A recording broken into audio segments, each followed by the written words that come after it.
Iginiit ng Office of the Presidential Advisor on the Peace Process o OPAP na ni minsan hindi raw nila binaliwala si MNLF Chairman Nur Miswari sa usaping pangkapayapaan.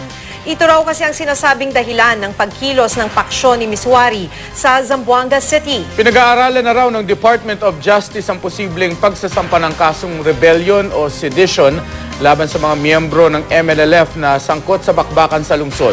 Makibalita tayo kay John Paul Seniel. Okay na.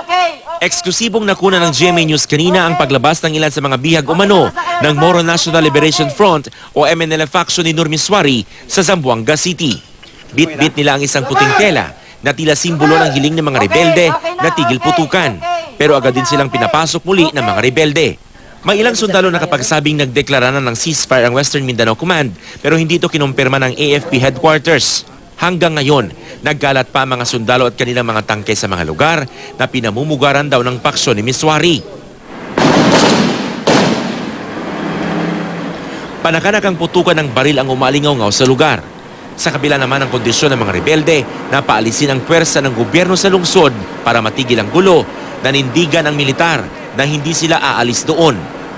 Ipinapaubayan na raw nila ang negosasyon sa mga rebelde sa Crisis Management Committee ng lungsod. Ang mahalaga raw ngayon ay mapigilan ang pagkalat pa ng gulo sa ibang lugar. Sa ngayon, 4 hanggang 5 barangay pa rin ang apektado ng gulo. Mangilan-ngilang establishmento lang din na nakabukas gaya ng butikang ito na dinagsa ng mga mamimili. Wala pa ring pasok sa lungsod pero may trabaho ng mga taga City Hall. Sa opisyal na tala naman ng militar, 5 ang bilang ng mga namatay dahil sa gulo. Kabilang sa mga nasawi, ang tauhan ng Philippine Navy na si Petty Officer 3 Jose Audrey Banyares na iuwi na ang kanyang bangkay sa Lapu-Lapu City, Cebu. Medyo talaga siya, matapang. No? He has been exposed to a lot of encounters and was able to survive it but not now. Ang mahigit 10,000 residente nagsilikas naman dahil sa gulo, siksika na sa mga evacuation center. Patuloy rin ang paglilikas sa iba pang residente.